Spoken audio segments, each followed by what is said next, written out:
Yo, thank you for tuning in to No Flag Radio. I'm your host, P.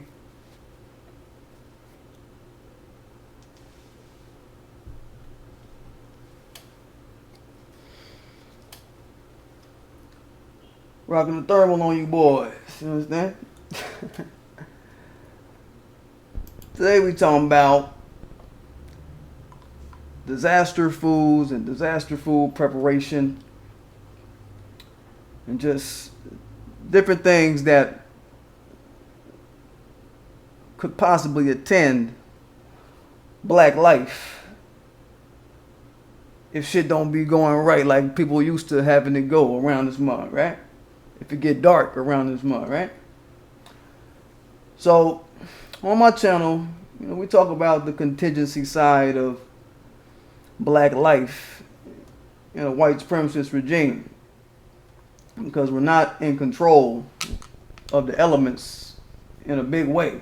We're getting there to where we control our own destiny in a sense by getting on code politically, pointing out who our allies are, who our detractors are, creating a culture around us not taking bullshit, right? Then from politically, we know we can optimize our social and economic situations. We've come to terms with that reality, right? Like I said, this is a Black Sanctuary channel and a Ground State Black Solutions channel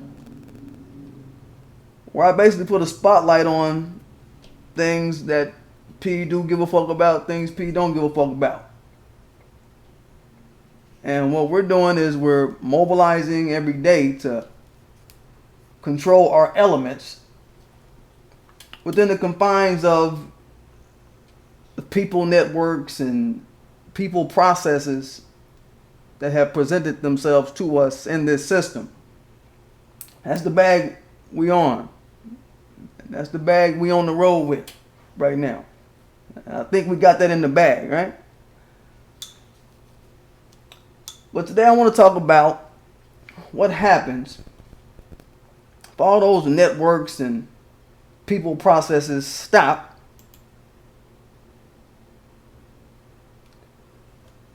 because everybody's scrambling for food all of a sudden. People don't really think about that, so we're going to talk about that because we know in any situation where everybody is scrambling for something. Hey, what's going on, the Blackboard? Good seeing you. Special guest, the Blackboard today. Yeah, don't try to call in now, the Blackboard. I'm gonna put you onto the call when I put you onto the call.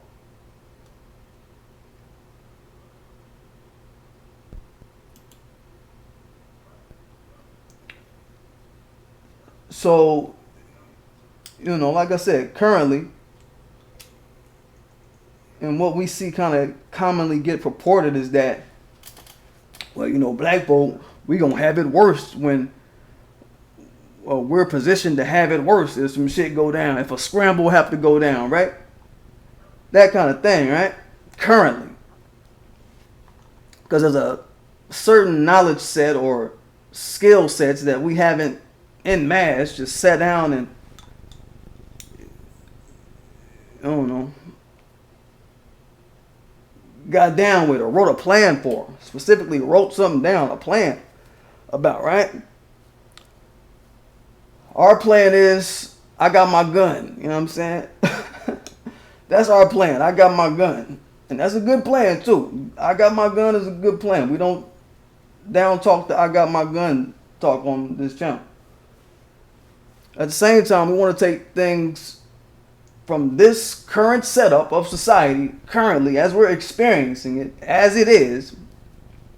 I want to take certain things from the current situation as it stands that will attend us having more preparedness throughout the scramble. Yo, what up, worker boy? See you, Miss Lady. What's good?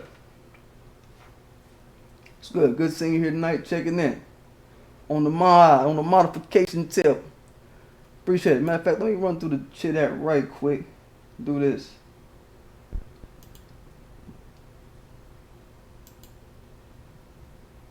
Alright? I can't think of anything more important in a damn scramble. Since we talking about a scramble, I can't think of nothing more important in a scramble than water and food. I mean, that's the real life of everything. You talking to somebody who been on the streets, not just in the streets, on the motherfucking streets. No food, no roof, no warmth, in actual snow. No fan in the baking hot sun, and no roof, motherfucker, and no food for very long periods of time, and no water and shit like that, right? So this topic is close to my soul, and I want us to be ready for any eventuality, because everybody else around this bitch, I mean, pretty much is, but not how you would like to think about it. You know, I'll say this. You know, the dominant society, they're probably more prepared for things like what I'm talking about, more so than groups of people like, let's say, your Asians, groups like your Latinos, groups like your Indians, your black immigrants, right? You see where I'm going? Because they are groups that think that what's here in America will always be here type shit. It ain't never finna get kicked off the rails by nothing. You get what I'm saying? This is how they think. A lot of them are some of the most sleep out here. So the topic of the day is a chance for us, foundational Black America, to kind of get a leg up over a lot of groups. Quietly below the radar.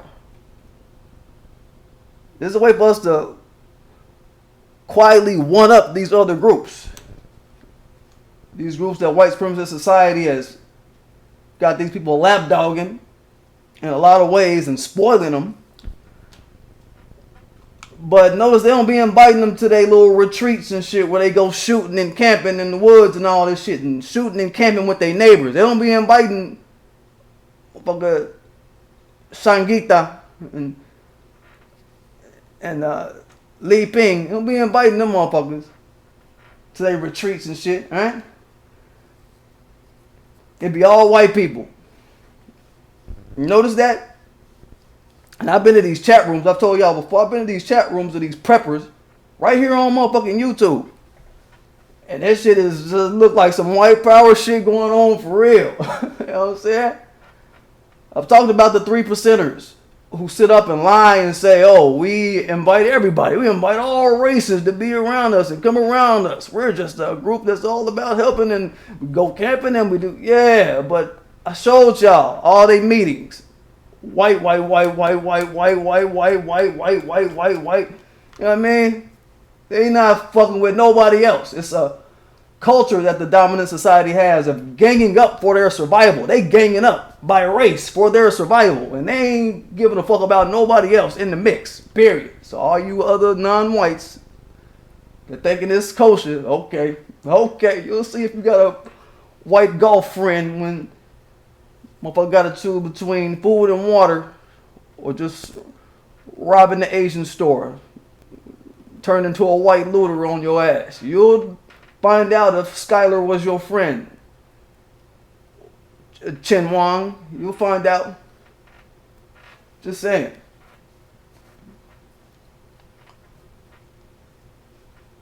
So, a lot of these groups, damn it, they just plain asleep to what's real. I think we already know that on a lot of ways, a lot of aspects. They kind of prove this. So there's just another lane where while they sleeping, we need to be eating. God damn it. That shit rhyme, don't it? While they sleeping, we need to be eating and drinking and chilling and still be out there on the look for whatever. Right? That said, I want to introduce y'all to my special guest today. Y'all know her from the chat as the Blackboard. She in the chat right now. I think she's going to be dropping some facts. Let me get to my phone right quick. She's going to be dropping some facts. She's leaving me messages right now. Yo, I'm about to call you up. Don't call me, I'm going to call you. right fast. The black boy. Let me introduce you to my special guest today. She'll be dropping some facts on ways to handle food and drink in your house under scramble. Gonna get into some things, alright? So let me get to her. I see a message. Let me make sure my business hours are set. Yo, we was gonna do a live Google Hangout, y'all. That was what we was gonna do, and I think I put that in my community post. We were gonna do a Hangout, but found out at the last moment that Google don't do Google Hangouts for YouTube no more. They stopped that with YouTube. I didn't know that. So one of y'all, anybody that's a techie out there that got a workaround for this shit, if you can figure out something, or you got something figured out, because I've been looking all around, ain't nobody figured it out. Somebody got a workaround for this, man. There's got to be a way to see our way through this. 1 second. Let me get to... There we go. Alright, so... Got my line open here. Yo, what up, Karen Gibson? Yo, what up? Yo, is that... Hold Your Own Nuts? What up, Hold Your Own Nuts? What's going on, bro? Alright. I think we good. Let me dial up the blackboard right now. Yo, the blackboard, yo, her name is Mickee Lee is her name. Let me dial up right fast.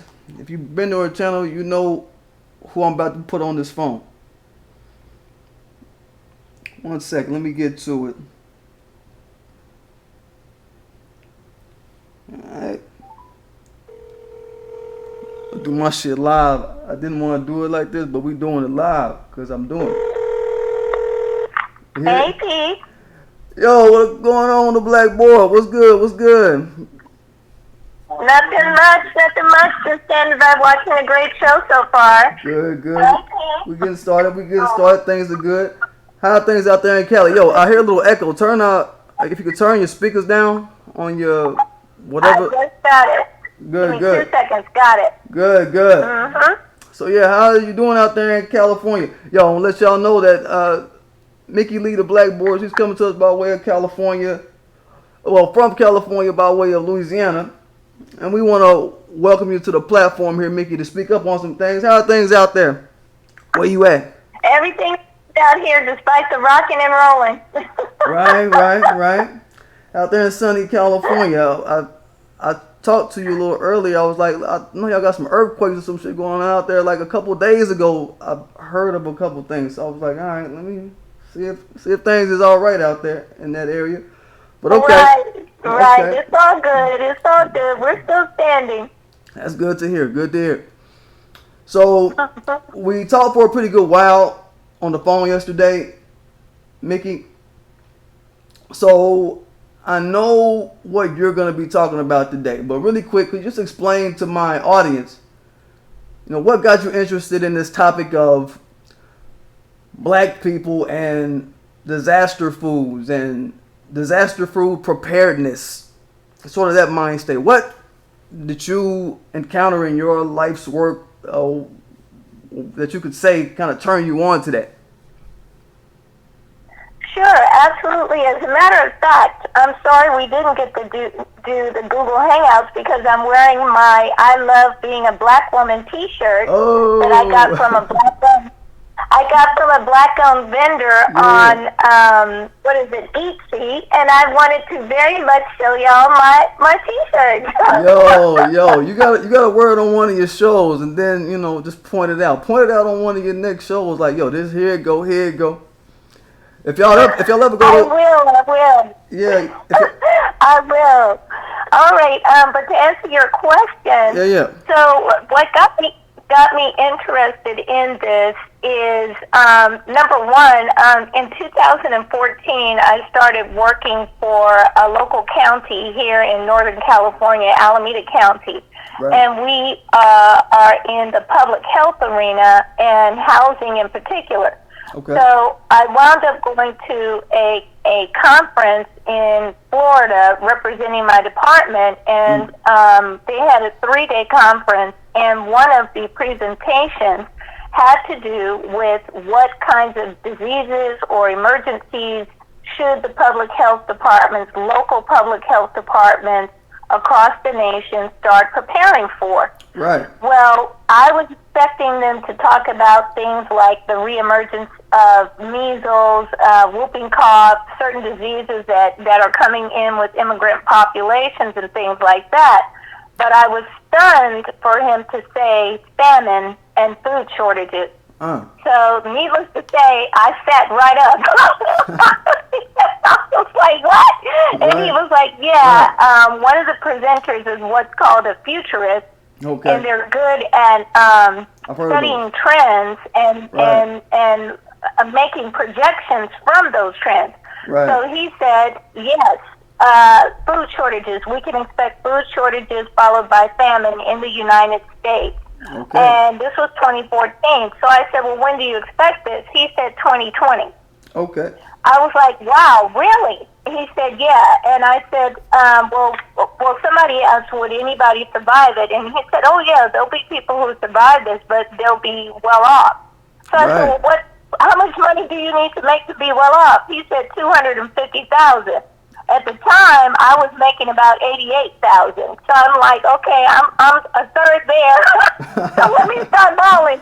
Right. But you know, as I looked around, you know, I realized that not only was I not prepared for any disaster, but none of my loved ones were prepared for any disaster.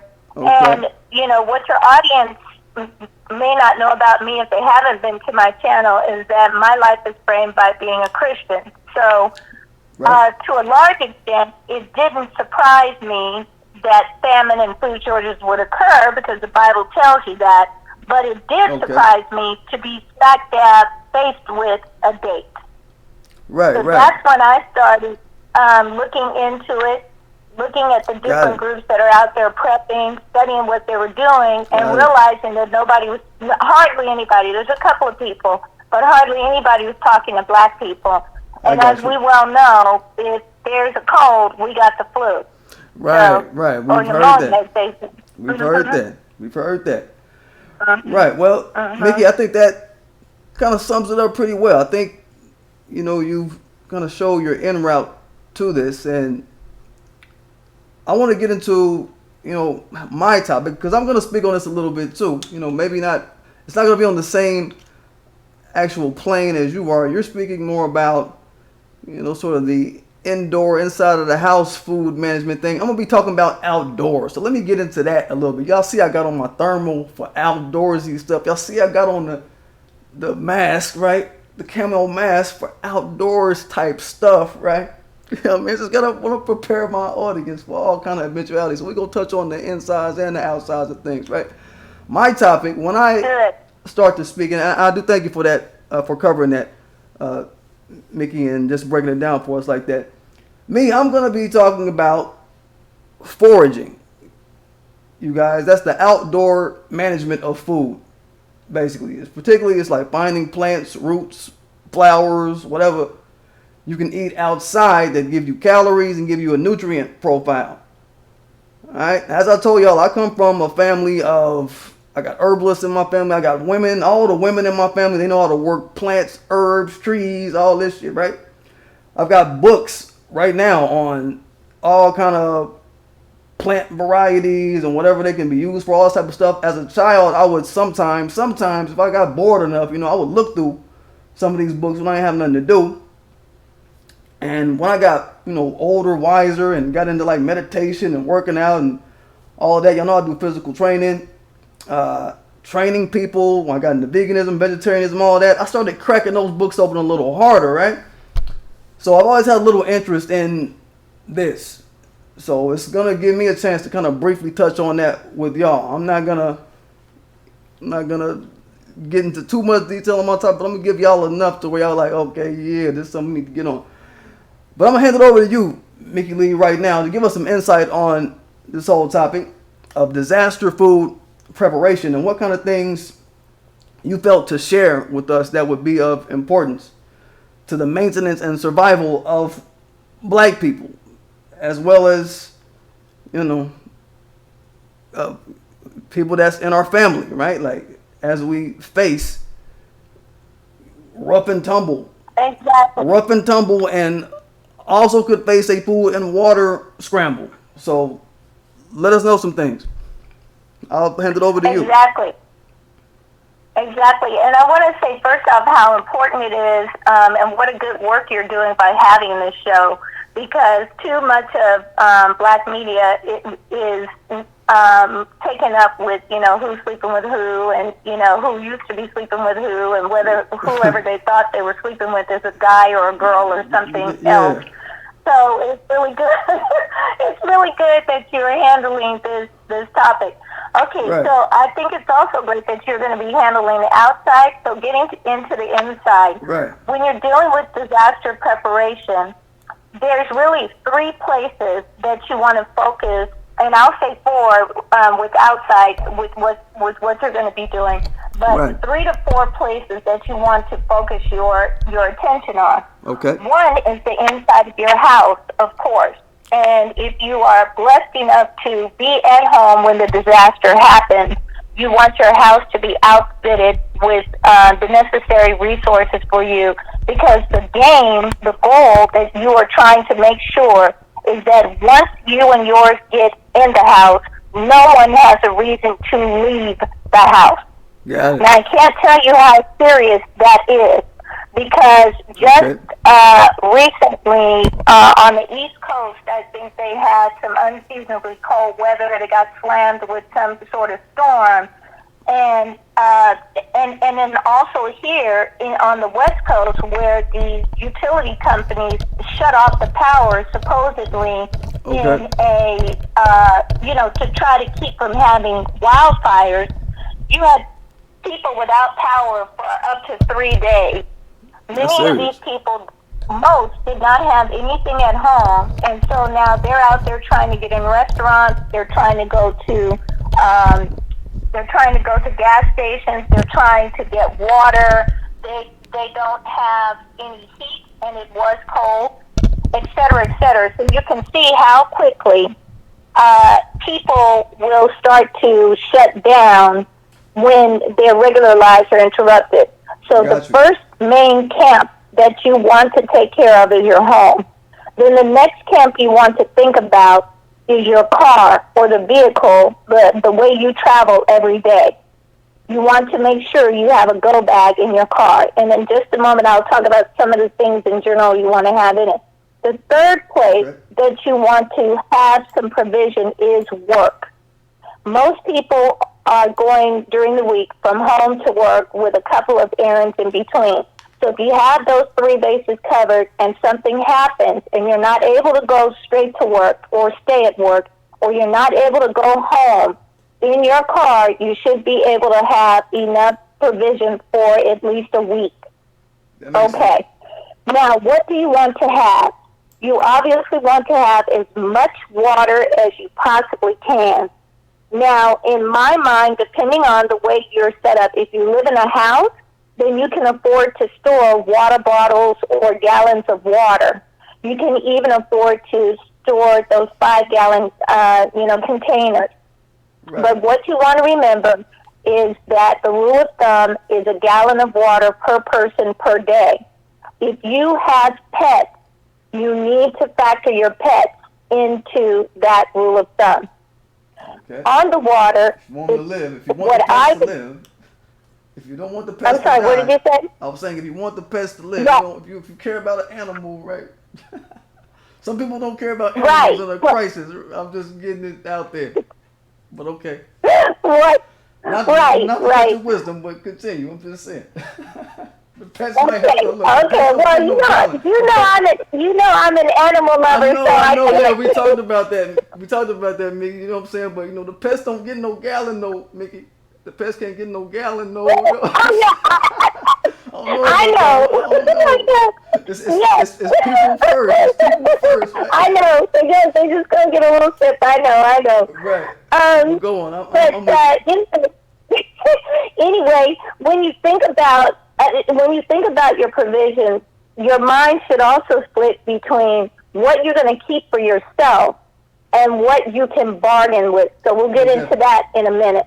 Okay. Okay. So you want water, and you want a variety of canned goods. Now, other people are saying to store up things like rice and beans and oatmeal.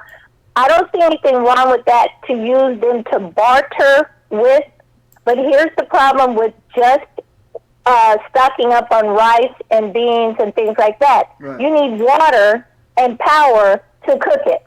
Right. And if you don't have water and power, you are ass out. Right. I'm sorry.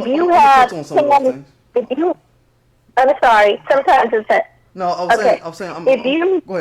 Go ahead. If you have canned goods and a spoon and a can opener, don't forget your can opener, you're good to go. Right. So all of the prepping that I do is based on canned goods. The types of canned goods you want to have some that are high in starch. So, for example, SpaghettiOs or raviolis or all of these anything that's high carb. You want some canned fruit, peaches, pineapples, things like that, because they have vitamin C and because, they will keep certain other diseases from setting in.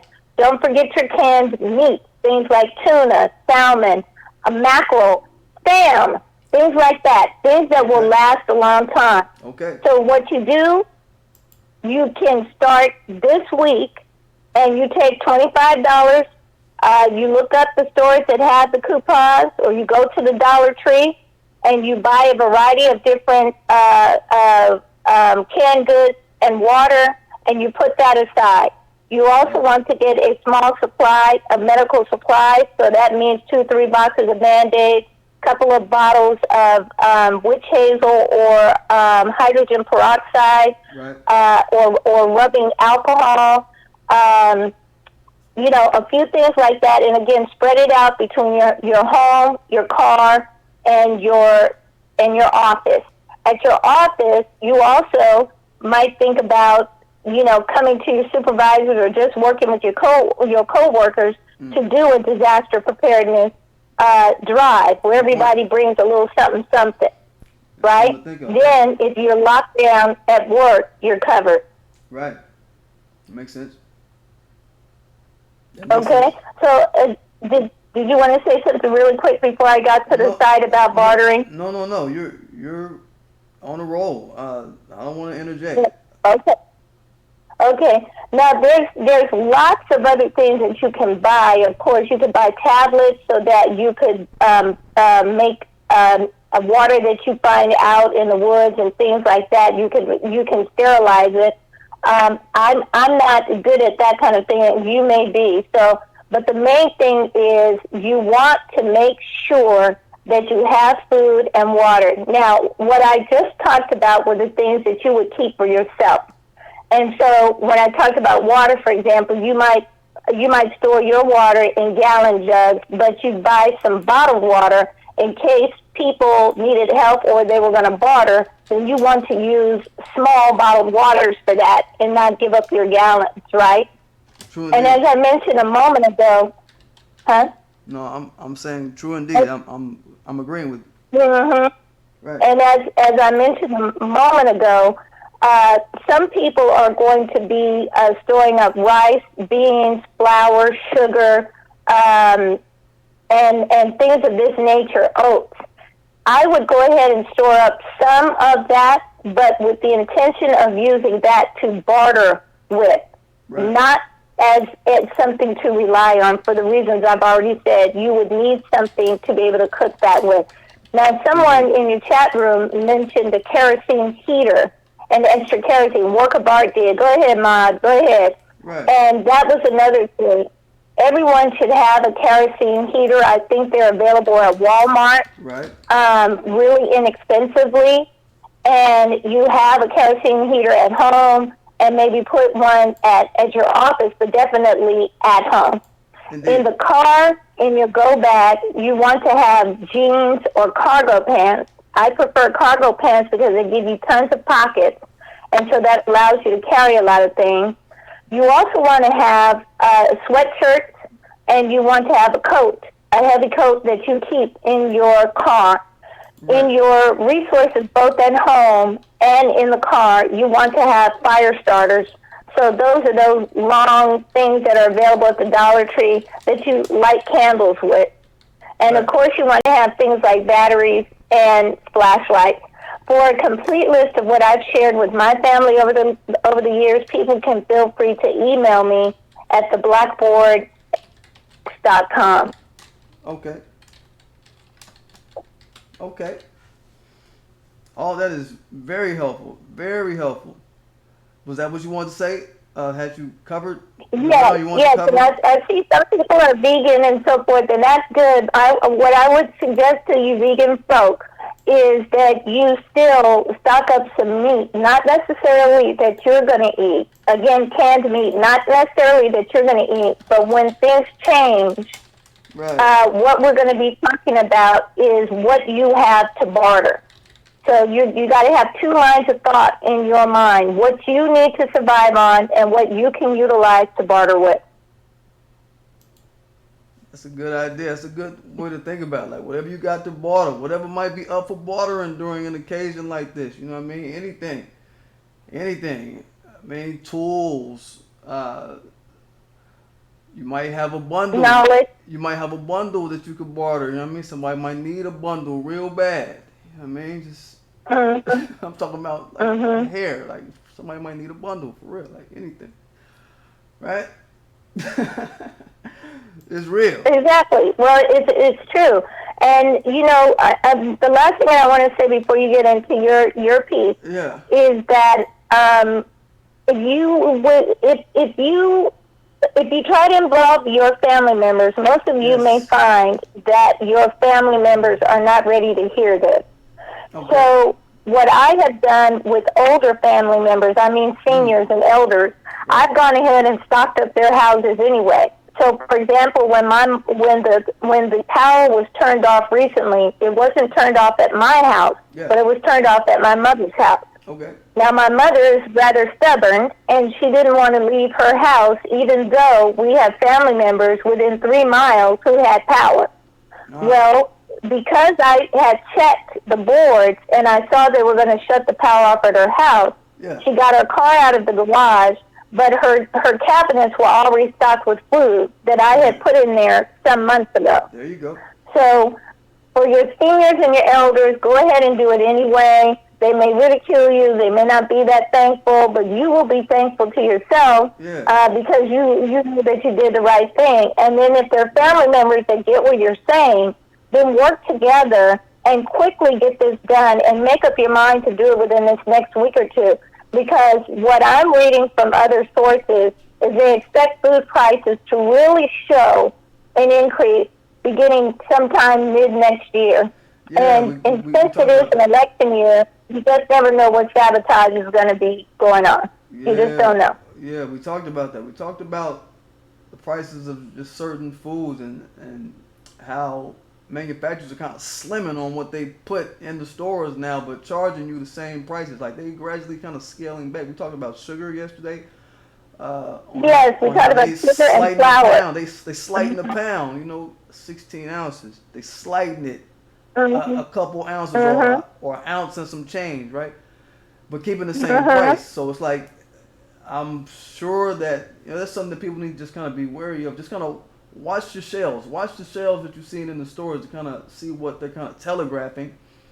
And just have a keen eye tuned to how some of these different industries are gradually trying to scale back and trying to still keep gouging on one end. They're scaling back on what they're putting out, but then gouging when you do the math. So it's like, okay, just something to kind of look at, to kind of see where certain markets are going. And this is all stuff we need to be aware of. So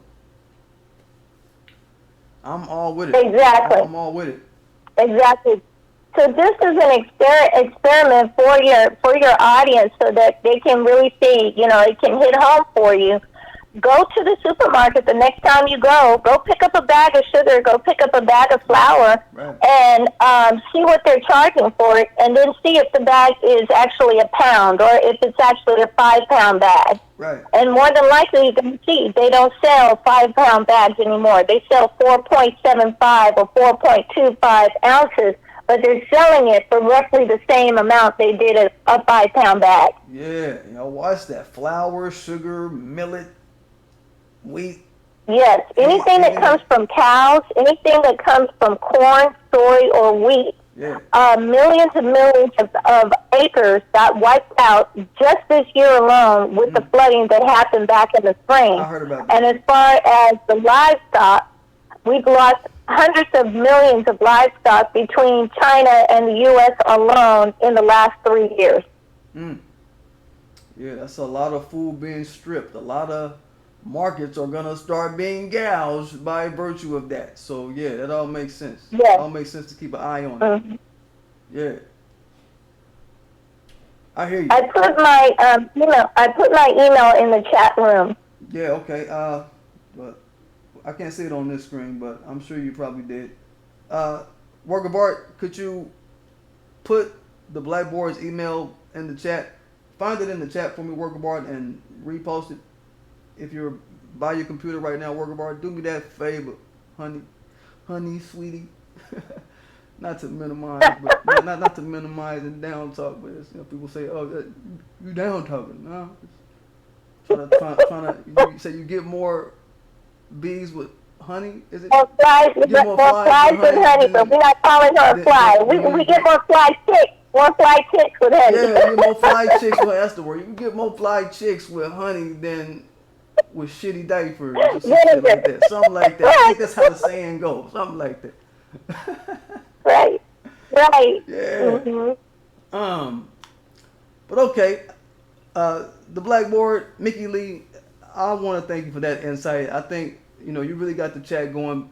People started already kind of seeing where you was going with it, and everybody kind of found some thought-provoking moments in what you said. I can already see it. So it's, that's exactly what I wanted to kind of set off on my channel. So I think you did a good job laying that out for everybody. My topic, very quickly to kind of segue, I'm talking about foraging. It's something that is, whether or not you know it or not, or know much about it, or heard about it, or know what it is, it's something that we may have to endeavor into, given just the rough and tumble of days. We don't know what tomorrow gonna look like. Tomorrow ain't here. The future ain't even here. The future is a myth. We don't even know what it's going to be. We don't even know. The only thing that's real is the current present. So in the present, we take mind and take heed to certain current things that we can kind of corral our people around and corral our existence around and our safety around and the safety of our families, right? We're talking about food and water, right? So foraging is some outdoorsy stuff. I'm going to get to it. That's why I got on my outdoorsy camo mask today. Y'all see, if I was in some trees, y'all couldn't see me, except the thermal would stick out. I got this too, yo. This is outdoorsy wear, the thermal, you know what I'm saying? But anyway, more specifically, y'all, foraging. Foraging is the practice of gathering things like vegetables, fruits, nuts, fungi, herbs, nuts, seaweed, things like that, edibles as they call them, as they appear in the wild, in nature. Okay? It's essentially harvesting. Harvesting is getting or acquiring foods that not somebody in a factory is cultivating, but they just grow spontaneously in the wild, right? Understand, some of the biggest 5-star restaurants and major chefs in major cities use foraged food. All right, so they played it like a delicatessen in a lot of cases. It's like a, some sort of pinky in the air, glamour type behavior in a lot of these 5-star restaurants. But we talking survival, right? So it's not just some beyond the pale, who doing it, what's happening. They doing it in your big 5-star restaurants up in Manhattan, okay? You're eating foraged foods right now. You probably don't even know it. They just put a little gravy on it and call it something else, but you don't know. They're using foraged ingredients and your spices and things of that nature. Just put it all together. But when you're talking about no restaurant, y'all, we're talking survival right now. And as it stands, foraging can be a sticky kind of thing right now. There's all kind of laws prohibiting foraging on certain properties, on private properties, things like certain areas, right? You can't forage on people's grass and shit like that. But, when we're talking about foraging, it's like, it's fuck the law. If we dealing with some dire straits, it's fuck all the laws. You know what I mean? Fuck a law when you got a family to feed. You know what I mean? So that being that, you know what I mean? The first step, whether in disaster or I'll just say under disaster situations for foraging, if you out there foraging for real, like the Black Man 903 say, have your gun, you know what I'm saying? Straight real. You should be ready to shoot it out with whoever might own the land or who might be mad that they see you own the land, foraging the land. All right? That's that part, right? Don't miss that, all right? And have your sense about you, about where some shots coming from. If you hear some shots, you get low, and then if you can buzz back in the direction where they're coming from, then do that. All right, but still bullets at a premium. You don't want to waste them. You know what I mean? So you gotta weigh it, measure it, right? But think about it now. The way it works right now with foraging, just to kind of frame it. Yo, you could work with it in a disaster situation, and you could work with it right now. Right now, they have a tourist kind of thing set up around the foraging community right now. They do it kind of in a touristy kind of way, right? Where you could actually go on foraging tours in your area. Just do some research. Search out foraging tours where you live at. I know some people are like, yo, well, we in the concrete jungle, B. We don't got no land, B. Ain't no land, B. Yeah, you do. Just schedule a foraging tour. Get on Google.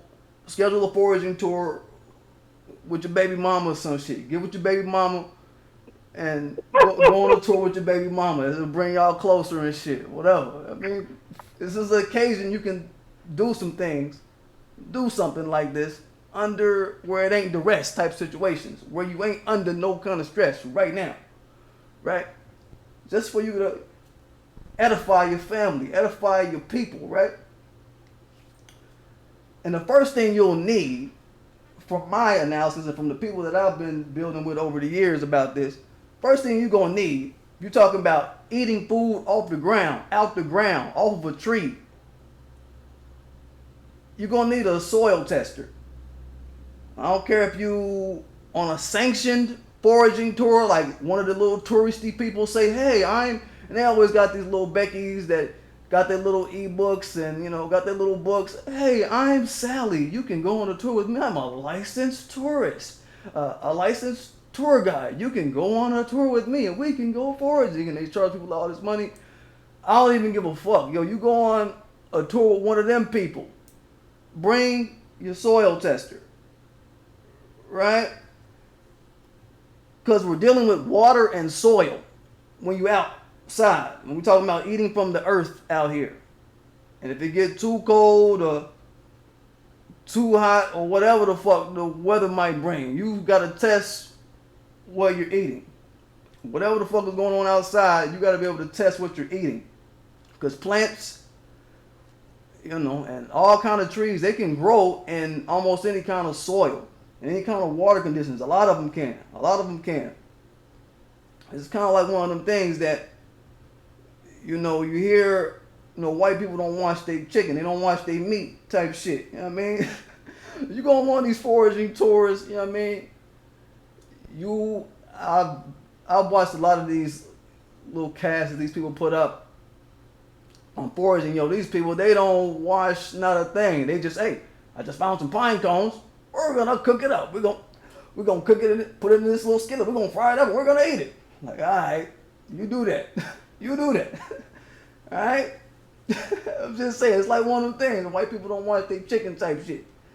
All right? I ain't came across nobody in the Texas foraging sites. We got a lot of foraging sites out here. We got a lot of land. I ain't came across none of the Texas foraging sites that sit up and show the whole soil testing. Ain't nobody talked about testing no soil before they eat something. Alright? Just because it come from the ground don't mean that it's pure. And I haven't bought a soil tester yet. I'm not talking about a pH tester, but what's in the soil, giving you a catalog of poison that's in the ground. I've seen some as low as the low 300s, or mid 300s, 350 up to the low 2000s, right? They can run to a little bit over 2000. They give you a catalog of what's in the soil right in front of you. They also got Roundup testers, all right? Roundup is glyphosate. It fucks people up all day. You remember that dude, the black farmer guy, I forget what state he was in, but after all those years of working in those fields that he had been working in, got Roundup poisoned. He won the lawsuit, but he unfortunately passed after he won type shit, right? They got Roundup testers. I'm going to go ahead and put that, I got a link to that in the comments. I'll put that in the comment section. Your Roundup testers. We all need Roundup testers. I saw a test, what was it called? Osmex, something like that. Osmate, something like that. It allows you to basically test for metals. Metals in the ground. It's like a metal test kit. You can test like 5 metals at a time. That's how it works. Or you can choose what variety of metals you want to look for. So in the testing of soil, what's important? Lead, mercury, motherfucker, shit like that. Cadmium, arsenic, that's important. Because look, we got to understand, food, what you call in food and what we call in soil that's used to grow food, it can harbor all kind of shit, and plants will just be sprouting up all happy dappy up out of it. There was a issue in India, I said a couple years ago. They had this big flood, major flood out there, and arsenic got into all the water supply, and then the arsenic washed over into like the rice fields and all of this, right? And what happened? The rice, it don't stop growing. It sprouted itself on up, and then they shucked it or whatever, got arsenic all in their rice supply out there, right? So it's something to look at when you outside, right? I'm gonna put a link to a few things. I'm gonna put up a link to the Roundup tester. I'm gonna put up a link to the metal tester. And in a lot of cases, I don't want y'all to be disheartened by that. A lot of the crops that we come across, it really depends on what kind of crops that we're looking at outside. Like I said, you go to any of these foraging sites, they'll lay out the maps of what's available in your area to pick up off the ground, pick up off the tree, whatever. Some of these crops can tolerate low metal concentrations in the soil, right? And then some of them will accumulate metal and things like that and become toxic for whoever's going to eat it. So when it comes down to it, you might just have to, we don't want you to eat no juniper berries with no car exhaust lead sitting on it. You know what I mean? It's all kind of things that affect what you're eating outside. Car exhaust lead, you know what I mean? Saying you might have to just wipe that car exhaust lead juice off your juniper berries at some point. Just saying. Just saying, right? That's how shit happens, you know what I mean? But a majority of plants out there are what they call non-accumulator plants. So they don't take on a metal profile that's toxic in a lot of cases. Now, like I said, you got to look and see what foods are forageable in your area that are non-accumulator plants or metal hyper-tolerant is what they call them. And we're looking for heavy metals and microbes. So whenever you do your analysis, look for these heavy metals and microbes generally, in most cases. And with plants, a good thing about plants, or I say, they kind of have their natural balancing mechanism where it's like, heavy metals, they kind of offset and kind of reduce the level of microbes in your plants. So then you got that. So the plant is always kind of seeking for balance in between just being in soil, just in its environment, being in the middle of its environment. So us as people, we have to intervene and take our added cautions, is what I'm saying. I know plants, they try to balance it out, but we're going to take, those extra steps, like I'm saying, to make sure we're good. That's my point. Next to Mickee's point, we're talking about being able to have calories. We talked about this yesterday about, she talked about, we got into calories. We talked about starch. I believe you talked about starch, and you talked about certain food profiles, Mickee. If you there. You there, Mickee? Yeah, I'm here. Okay. I'm here. I had put myself on mute. No, that's all. I'm sorry to interrupt your train of thought. Can I go ahead and say my email address again? For whatever reason, it won't show up in the chat. Oh, really? Okay. So I hope you're not blocked from showing email addresses. I hope my account's not set up like that. I can change it, but I can't go in right now. I don't have the time to go in and do it right now. But oh no, post don't it in worry. the comment. Yeah, post it in the comments, Mickee, and I'll put it with my comment in the chat, with my pinned comment with the chat, so it'll be pinned. It'll okay. be pinned. Yeah, it won't show up in the chat room. We've tried that about 4 times. I got you. So for those listening, and he's going to put it in later. It's the Blackboard, all one word. Right. THEBLACKBOARD. The Blackboard at gmx.com. Not Gmail, gmx.com. G like garage, yeah. G like M like Mary, M like Mary, X like X-ray. X-ray, right. .com. Right. So y'all take a note of that, but I'll put it in the chat as well. So we'll make sure we get your email through there, Mickee. We'll make sure. So, kind of back to what Mickee was talking about. Mickee, did you touch on caloric needs and calories? Was that something that I didn't hear you say anything about that. I think you got on starch, but did we talk about that last night about calorie content, or we didn't get into that too much? I think we didn't get into it too much, but the general thing is once you're in survival mode, in my mind, and I'm going to look up some like black nutritionists and things like that right. I can recommend for us to talk to. But in my mind, you want very calorie dense foods, right. and you want foods that are going to last on the shelf a year or two. So, for example, crackers are great. As we mentioned, things like the canned meats, things like the canned pastas, the canned fruits, the soups. Soups are great, and like a chicken noodle soup. Right, and even for those of you who don't eat the meat, the reason that the soup is great, even if you're going to buy lentil soup or you're just going to buy pasta soup, the soup will give you some liquid that goes in your body. Okay, so that's going to mean a little less water that you have to use up. You're also going to get some protein, but the calories from the pasta are going to keep you full. Okay. So what you're looking for, things like peanut butter. Yeah, that was peanut. That was your synopsis on the calorie part. In the conversation we had yesterday, Mickee, I was trying to bring it up. I kind of touched on it a little bit, but we were, just kind of going back and forth.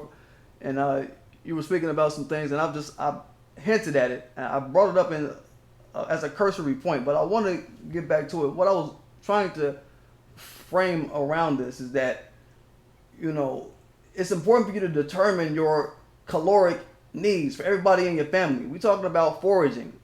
Like right now, everybody knew how many calories everybody need in the house. Like, okay, little Junior over there, he need 1,000 calories a day. Little Miss over here, she need 1,000 calories a day. Some grown adult need 2,500 calories a day. Figure out those exact numbers right now, because what you're going to do is you're going to make a menu of what it is available to eat hopefully kind of based on what everybody's tastes are or whatever, but it may not be. But from that, you're going to calculate. You're going to calculate that, okay, a cup of almonds is this. A cup of hazelnuts is this many calories. A cup of coconut is this many calories, right? Okay, you're going to make a menu. You'll be able to lay out a menu. My aunt from way back in the day, she was like, you know, when you go in the grocery store, don't just go in the grocery store and just buy everything you see or try to buy whatever you see. Make a menu, right? So this is the approach that anybody that's out here foraging and got it on their mind to be eating off the land, living off the land, have it on your mind. Have some numbers in mind. You know that a cup of Camilla is 25 calories. You know a cup of almonds is about 170 calories. You know a cup of coconut is about 200 and some change, right? Have this in your mind. Have these numbers in your mind. And if you really find time, you want to practice gathering your caloric needs for a day via foraging. Practice it, just like you do anything else. So you got an idea of what's up, and you know basically like what's available in your area, right where you at. Because if something go down, they start doing shit like roadblocking the city, start roadblocking major areas, cutting off freeway access. You're going to be boxed in anyway. So you might as well know what's around you, what's in your box, right? You got to know that type of stuff until you try to get up out the box or whatever, right? Is my premise. Like, you kind of want to know these numbers going into one of your foraging plans, right? Just kind of know it. Have it on your mind and practice executing your plan. I might try one day. You know, I've done vegan. I've done vegetarian. I'm going to go back to vegan. You know what I mean? Because I think I found out a way to make it work into my physique training. You know, it's just certain numbers. You know certain numbers. You know certain nutrients you need to get every day. You know everything, right? So just having this in your mind is just really will prompt you to really, you know, kind of see the course with that, right? And also, like I said, go to all of your state's foraging sites. I'm not too sure where everybody's. I know I got a lot of Texas people in my comments. Some people from other places. Go to as many, look, all y'all's local foraging sites. I tried to pull up a bunch of them, so I just to give a reference in general. But go to your local state foraging sites. Nearly every state has several state foraging sites that will kind of educate you and help you see what kind of nuts and fruits and juices and berries is in your area, right? And just practice going out and identifying them on your own while you walking the block. Practice identifying them. I know it sounds like some country shit, man, but like out here, man, like we do all that kind of shit. We live in a city. Like we in a city, but we got land. I've told y'all about this, how it is in the DF, right? Like we got concrete jungles, but we got land in between jungles. You know what I mean? Like you can't go ride on your enemy unless you take a 15-minute drive from your hood to the next person's hood. It's like that out here. We got hills, we got land. So it's a lot of land for people to see out here. A lot of people that come out here say, man, Texas, y'all got so much land. It's scary. It's terrifying. Yeah, don't be scared. You know what I mean? It's more than just what you seeing, man. Like, it's more than just some bricks and concrete, man. Yo, you got to know how to manage on land, too. Like, don't get that twisted. Don't get that twisted. There's also a site called, what is it? Fallingfruit.org.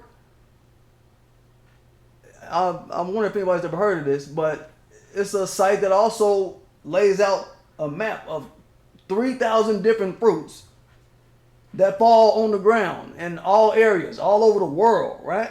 It's like a world map of where fruit fall happened, right? So I'm gonna post that in the comments as well. So don't think you'll be bereft of places to go by the time I do my work on this show. And then do an assessment of, like I said, what grains, fruits, juices, and berries that grow in extreme cold and extreme hot, right? Because you might have to hold down a cold garden, right? You know, from what I've been able to look into, there's certain plants that grow well, certain vegetables, foods that grow well in cold, right? And very cold soil. It's like your radishes, your beets. You might not like radishes and beets, but when they get real cold and they still growing, you'll fuck with it. You might have to hold down a cold garden. You know what I mean? Radishes, beets, a lot of the cruciferous vegetables, they are able to actually grow in cold soil. I think like soil that's 40 degrees, I think is the low for a lot of these vegetables, like the cruciferous vegetables, beets, radishes, peas are like 35 degrees. These are almost freezing temperatures that we're talking about, right? Also, try to find what you can put into your menu that grows in extreme hot. You know what I mean? All of that, right? And in terms of just all weather kind of food, right? Like we're talking about nuts to go along with things. We're talking about pecans, hazelnuts. Those things go well in very cold weather. So this is stuff y'all would kind of want to know. Don't learn how to shake a tree around this mug. I'm saying I grew up in the South, man. Some people I know ain't never climbed no tree. Y'all like, you ain't never climbed no tree? Like what? But I'm just trying to hip y'all to some certain things, man. Put y'all on a pathway with certain things, man, to kind of give you an idea of what your menu gonna look like, right? Because look, just in the few things that I've just said, in that list that I just said, think about it. In the list that I just said, we're talking about some veggies and some nuts. That's your entire nutrient profile right there. We talking calories. We talking vitamin A, B, C, D, E, F, G, K. We talking your micronutrients. We talking your manganese. We talking your magnesium. We talking your iron. This is how you can sustain and keep your body in line while some shit going on. All right? Add all this to your menu, right? Right? And you ain't got to cook nothing. All of what I just listed, you ain't got to cook nothing. All you got to do is wash it and make sure it's ripe. Right? And speaking of washing it, look, lastly, I think Mickey touched on this. Go to Walmart. Go to Walmart and buy everything that you can use to cook outside for the sake of doing it. If y'all ever go to Walmart, yo, just go down the aisle that got all of the camping gear. If you ever go down that aisle, they got everything you need. They got travel cookers. They got potable water bottles where you can just put some water in a bottle. You might not know if the water is potable, but the straw run the filter, right? They got all that kind of stuff. So I'm saying, like, pretty much no matter what you're going through outside, there's ways and pathways to get you right. And practice carrying all this stuff. We're talking about, you want to keep food and you want to keep water, you want to keep dried fruit, dried this and that. You want to keep things that you harvest, things you grab up off the ground. Yo, practice carrying weight. Practice carrying this stuff. Go get you a backpack. Get you a backpack. I don't think Mickey mentioned that. Get you a backpack too. And practice carrying it, right? You're talking about things to keep in your car, things to keep in your office. Yo, have you a backpack around too. Matter of fact, P, on the backpack note, there are all-weather and waterproof backpacks that they can get, especially on eBay, very inexpensively. Right. Yeah, they dirt cheap. You are exactly right about that, Mickey. I've seen plenty of just dirt cheap packs that you could carry. Like, they got all kind of, pockets and this and that. You want to just make sure you can carry it. Make sure you can carry a portable stove in that mug, basically, and your food, and your water, and your guns. All of this carry weight, right? It carry weight. So, me, I walk around with a vest. I keep a vest, right? Or I run with a vest, just to feel the weight when I do certain things or whatever, right? And I'm saying, like, maybe that might be something that you need to do to kind of work your body up to dealing with that and carrying that kind of weight so it ain't a shock to your body or whatever. You know what I mean? Is what I'm rationalizing this to be for a lot of us. You know what I mean? So yeah, go get you a backpack. For all this that I'm kicking, if you can fit your menu in a backpack for however long, however many days out, however many weeks out, you can make that menu last. Just stuff a backpack full of a menu, dang it, and go for what y'all know. Go for what you know. That's my takeaway with it. Don't just buy bundles. Don't just buy bundles, buy backpacks. You know what I mean? Don't just buy video games and Jordans, buy backpacks. You know what I'm saying? We're trying to prioritize survival around here. You know what I mean? But that's what I wanted to get into. That's what I wanted to get into. What were we going to say, Mickey? One thing I just want to throw at the audience is now is the time to try to find people who are like-minded like you, that you can start to put aside food, put aside nuts, start working the forage. Also, there are plenty of people who are starting to grow things inside. So even if you live in a small apartment, you can use wall space to grow things like potatoes and some other things, cucumbers, some other things that can grow with a growing lamp. That's right. But now is the time to try to find those people so that you're already connected and you're making things happen, and there's a level of trust and knowledge from each other, what each other brings to the table. When, things hit the fan, you need to be going to your chill night. The other thing you need to do is talk with your family about a plan. So if you have elderly people, if something goes down, where are they going to be? Are they the type of elderly people that will be stubborn and will stay in their house even though your cousin's house down the street is the safer place? Or, do you have family across the country? You need to make a basic plan so that people know where to expect people to be. Right. Right. That all makes sense. That's a part of what we notice a lot of these, these renegade off the meter,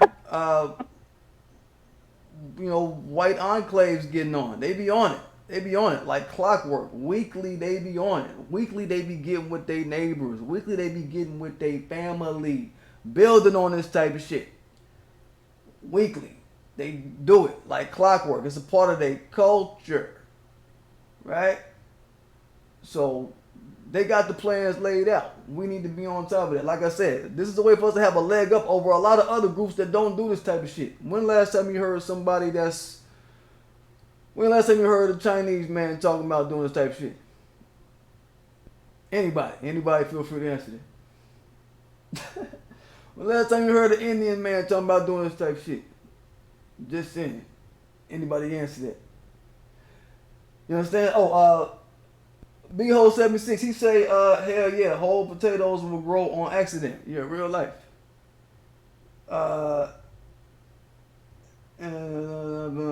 Worker Bart says, I eat nuts all day and hardly have to eat anything else. Exactly. Peanuts, raw sunflower seeds, cashews. Right. All this makes sense. The blackboard, okay, that's you just saying every time you check, okay, that's your address. Okay, I'm just reading through some comments, Mickey. I have to kind of go back and forth a couple screens.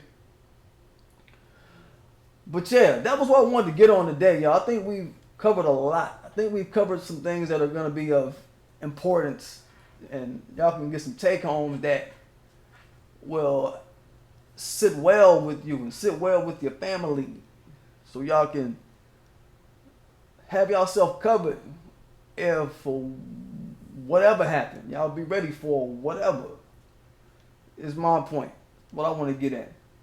So without further ado, I want to get to my movie review real quick. Since the woman Mickey Lee ain't seen the movie, I wanna ask everybody. Let me ask everybody, not just Mickey Lee.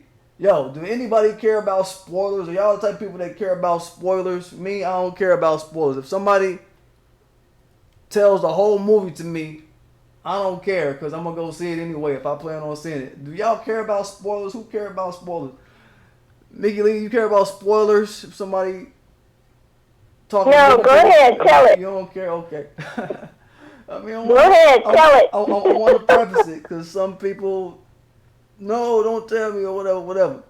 So the movie I wanted to review today, no, it's not Harriet. I'm gonna get on that. I'm gonna get on that Harriet movie and a few other faces. We're not going to see no Harriet. Yeah. We are not going to see Harriet. Exactly. We are not going to see Harriet. You want to go see Harriet? Watch one of the real black YouTubers, real black. Watch Ruby D or somebody else. But we're not going to spend no money on Harriet. Yeah, exactly. I got something planned for that whole cast of people. I got something planned. On my next show, it's gonna be the How Does a Coon Look show.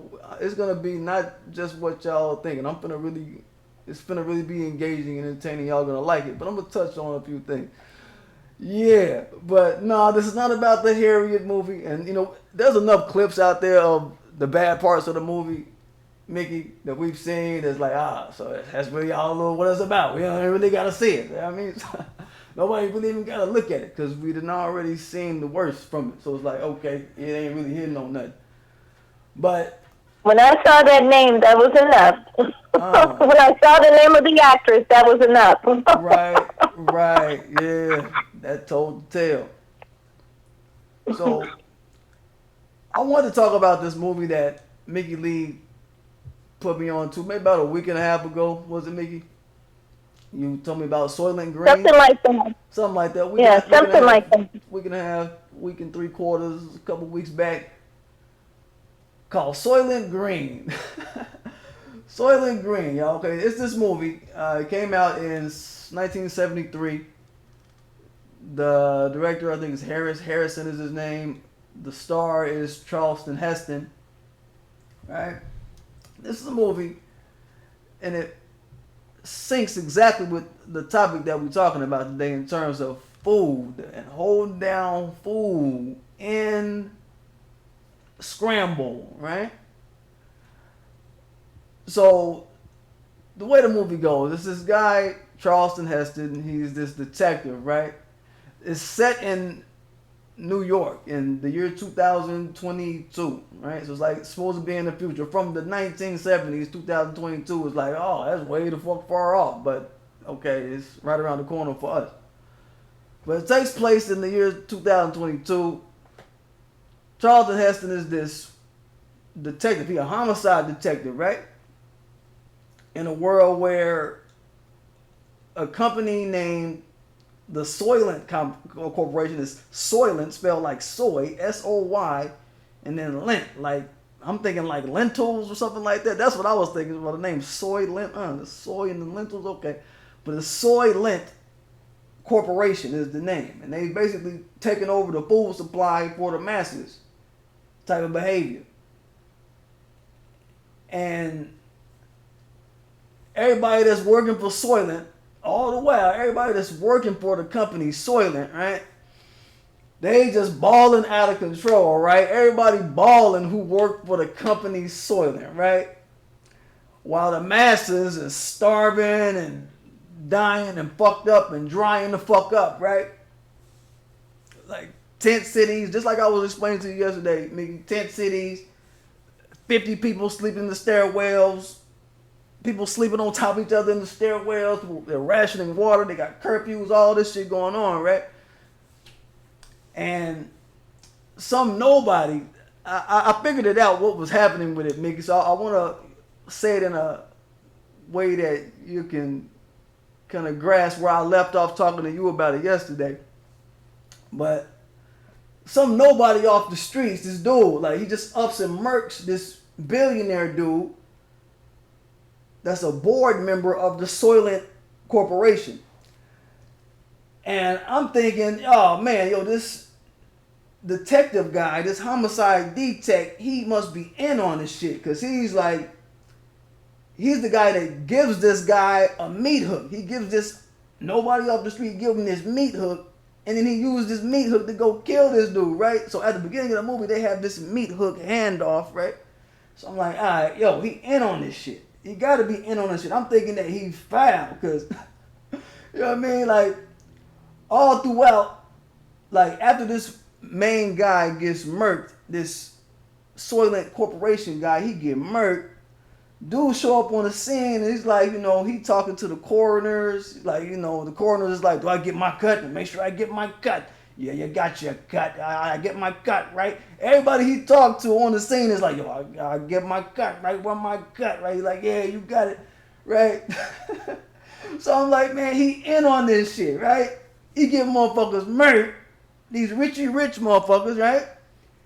And then he go through the spot like, it's crazy. He would go through the spot, or he went through this dude's spot like was the premise of the movie. I didn't get why they had this part in there, but the dude going through his spot, going through his cabinets and shit. Yo, let me get this, let me get this food, let me get this.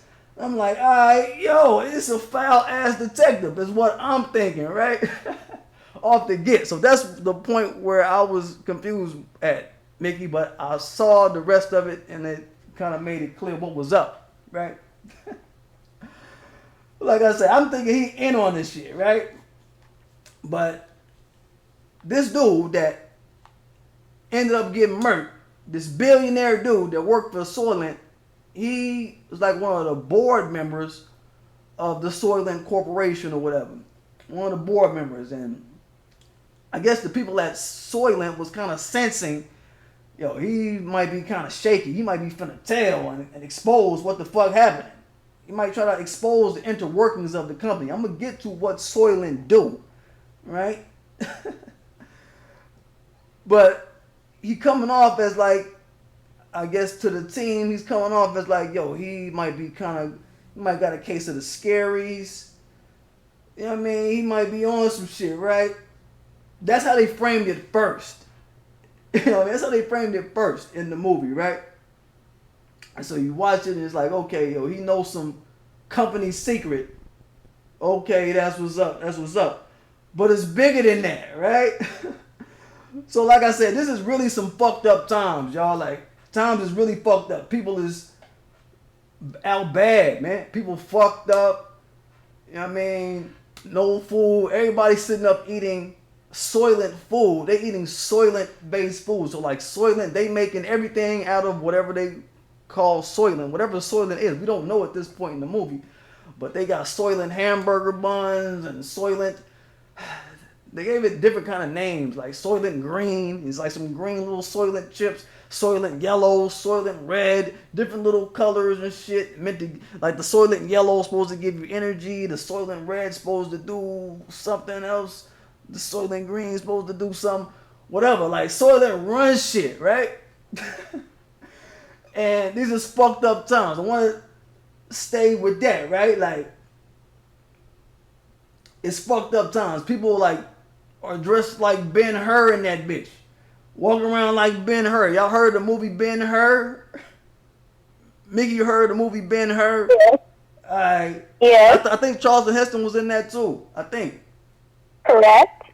Yo, they must have had some clothes left over from the Ben-Hur movie, because everybody in this mug was dressed like Ben-Hur for this shit.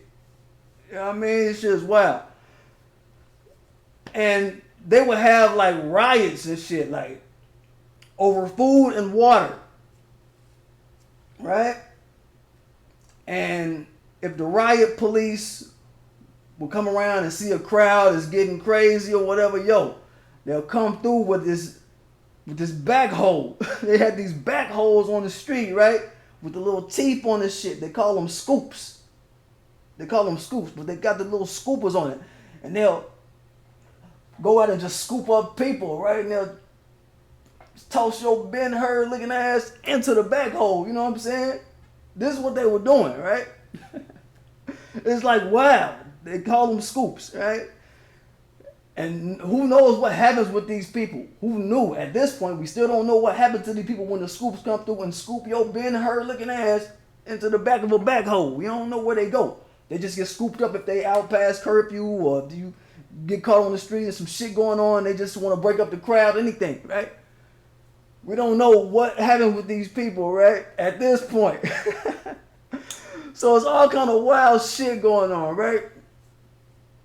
And basically what happened throughout the whole movie, motherfuckers from SOYLENT was wanting to kill Charlton Heston because he's the investigator trying to, he's just on the case of trying to figure out what happened to this dude, and they want to murk him just for being on the case and trying to find out what's up with shit, right? What's up with the guy's murder? You know what I mean? Because he was a board member of SOYLENT. You know what I'm saying? So SOYLENT send them motherfuckers to go get the dude, right? Right? And that's the deal, right? So they trying to get his ass. They kept trying to kill him. They kept trying to kill him throughout the movie. Charleston Heston kept trying to kill him. Kept trying to kill him. He killing them. You know what I mean? Like, so the shit got wild. You understand me? Shit crazy, right? So eventually, they never got through to killing him. Basically, he got into their facilities. He got into the SOYLENT facilities and got to snooping around, and he saw, okay, look, everybody that get killed in the city, everybody that get murked, they get taken to the SOYLENT factory and chopped up and ground the fuck up into SOYLENT. That's what it is. So people walking around, eating this SOYLENT all day, talking about, eat some SOYLENT green and calm down. Everybody is all doped up off this SOYLENT shit, right? That people thinking is soy and shit. And this, I can understand this. It might kind of be reflective of the period, but like during this time, there was all kind of things going on in the soy market. This was happening. Well, this movie was in late 70s, so I think like in the late 60s, going into the 70s, they had this big soy thing, like, soy is the food of the future type shit. So they kind of spun that in with the premise and the happenstances within this movie, right? So it's that, right? So he found out, they ground them motherfuckers up and turned them into SOYLENT. And everybody that's sitting up eating, thinking they eating, is eating people. You know what I mean? That's the whole premise of the movie. That's how they basically ended the movie. The movie ended like, he ended up murking one of their top shotters that they sent at him. They sent one of their top goonsmen at him. He murked them. And they ended up carrying him away. Hey, SOYLENT is people. SOYLENT is people. So who knows? They might have tried to send his ass to the mental facility after that shit. Who knows? Who knows what happened to him after that? That's how they ended the movie, though. But so he basically found out what SOYLENT was, but he didn't get a chance to expose the shit. So I'm just saying, like, I just want people to. That's the movie. That's the movie right there, Mickey. So I want to. What up, Leonard? That unit was good. What's good, man? We'll see you in a bit. You know what I mean? So yeah, they need to see it. They need to see this movie because all the stuff that they tell us about the founding of this country. But if you look up cannibalism in the United States, you will find out that the early colonists dug up corpses to eat them. Right. And even right now, I showed you a movie. I had you watch a video clip in which I forget what university it is, but came out with a paper saying that we need to move towards cannibalism right now. Right. There was some white chick. Was it a TED Talk she was doing? Some white chick not too long ago, Mickey. I'm gonna say about a month or so ago, sitting up bragging about how okay and normal it is, and I'm like, nah, bitch, you got it all the way twisted, all the way wrong. Somebody told you wrong.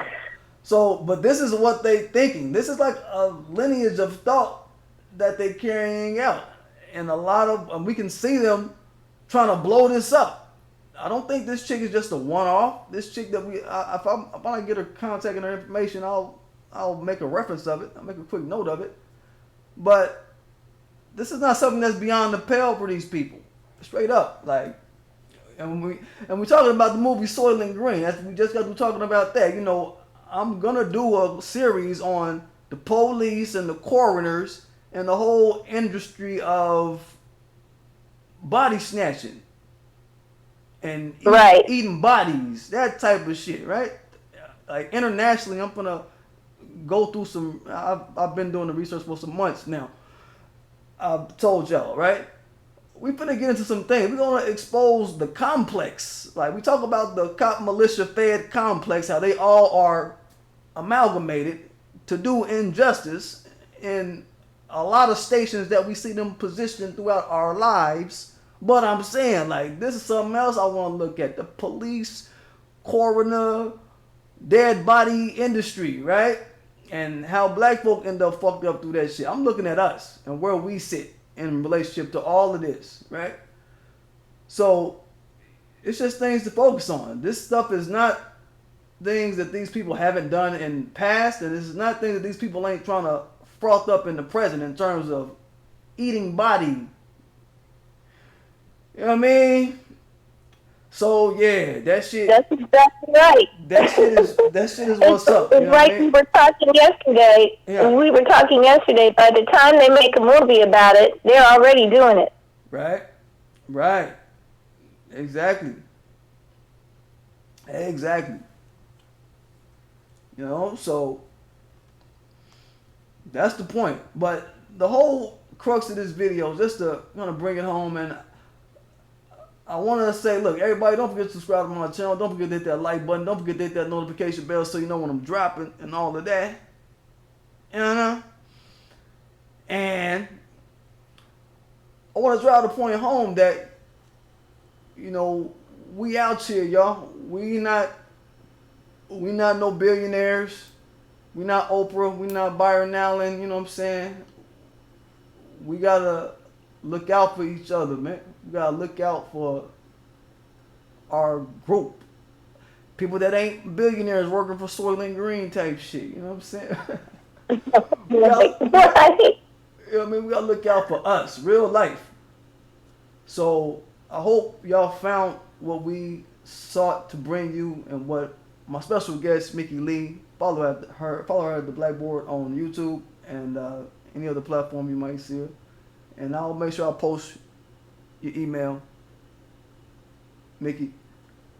But thank you for having me on here tonight, Mickee. I appreciate you. Yeah. I mean, we're glad you came out. We welcome you here, and you know, you've always brought some good energy that I like. I like your energy. Y'all go through Mickee's videos and check them out. Mickee got an energy about her. It's like, yeah, you know what I mean?